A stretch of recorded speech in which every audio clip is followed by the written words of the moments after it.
আসসালামু আলাইকুম রহমতুল্লাহ। আমি ডাক্তার মোহাম্মদ আবিদ হোসেন। আজকে একটা ইম্পর্ট্যান্ট টপিকস নিয়ে আলোচনা করব। সামনে আমাদের কোরবানির ঈদ, ঈদুল আজহা।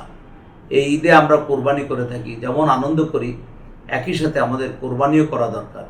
যেমন আমাদের লক্ষ লক্ষ হাজী সাহেবানরা হজ করতে গিয়েছেন, ওনারা মিনার ময়দানে কোরবানি করবেন, আমরাও দেশে কোরবানি করব।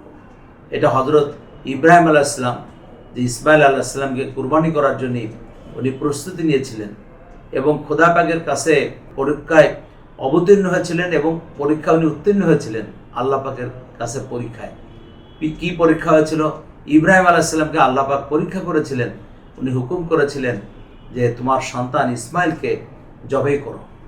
তো জবাই করার জন্য নিয়ে গেছে। মক্কাতে যারা গিয়েছেন তারা দেখেছেন যে আরাফাতের ময়দানে, মিনার ময়দানের ওখানে একটা জায়গা আছে, একটা এখনো মিনার করা আছে, যেখানে উনি ইসমাইল আলাইহিস সালামকে শুয়েছিলেন এবং ছুরি দিয়ে উনি জবাই করে দিয়েছিলেন। খোদা পাকের লীলা খেলা যে ওইখানে আল্লাহ পাক ইসমাইল আলাইহিস সালামকে সরিয়ে একটা উনি পশুকে, দুম্বাকে কুরবানি করায় দিয়েছিলেন। আর যদি আমাদের উপরে ওরকম কোরবানি করার জন্য আমাদের সন্তানদের থাকতো তো কত কঠিন হতো।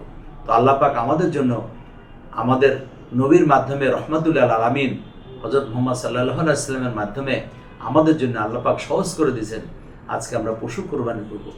এই পশু সম্পর্কে আল্লাহ পাক সূরা হজের মধ্যে 36 এবং 37 নম্বর আয়াতে আল্লাহ পাক বলেছেন, وَالْبُدْنَ جَعَلْنَاهَا لَكُمْ مِنْ شَعَائِرِ اللَّهِ لَكُمْ فِيهَا خَيْرٌ فاذكروا اسم الله عليها صواف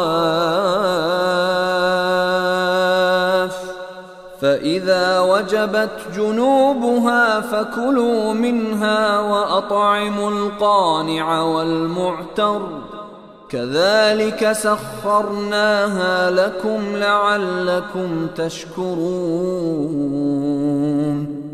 এবং কোরবানির জন্য উৎসর্গীকৃত উটকে আমি তোমাদের জন্য আল্লাহর অন্যতম নিদর্শন করেছি, এতে তোমাদের জন্য মঙ্গল রয়েছে।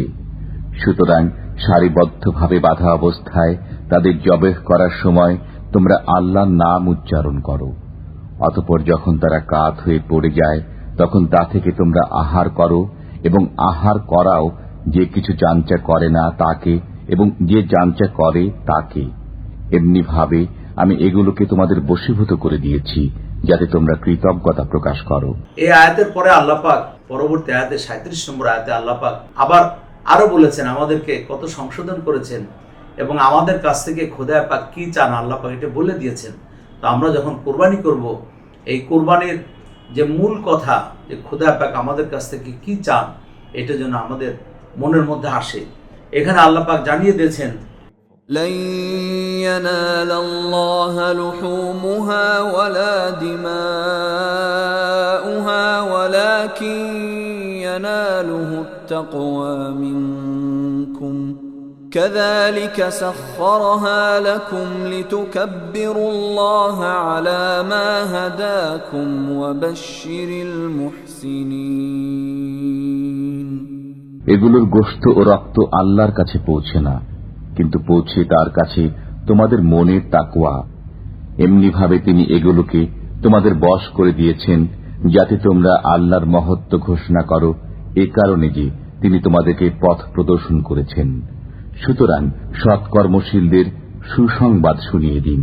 তো আল্লাহ পাক আমাদেরকে পথ প্রদর্শন করেছেন। রহমতুল্লাহ আলামিন আমাদের নবী হযরত মুহাম্মদ সাল্লাল্লাহু আলাইহি ওয়াসাল্লামকে দিয়ে আমাদেরকে পথ প্রদর্শন করেছেন।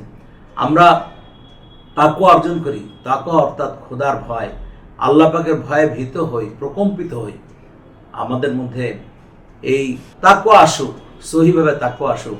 এইবারের কুরবানিতে আমরা শপথ নিই যে আমরা অবশ্যই তাকওয়া অর্জন করব। আল্লাহ পাকের কাছে সবচেয়ে দাম হলো তাকওয়া। এই তাকওয়া আমাদের মধ্যে ওরকমভাবে থাকুক যেরকমভাবে আল্লাহ পাক পছন্দ করেন। আল্লাহ পাকের ভয়ে ভীত হওয়া, তার ভালোবাসা পাওয়ার জন্য যে কাজগুলোকে উনি পছন্দ করতেন ওই কাজগুলোর প্রতি বেশি মনোনিবেশ করা।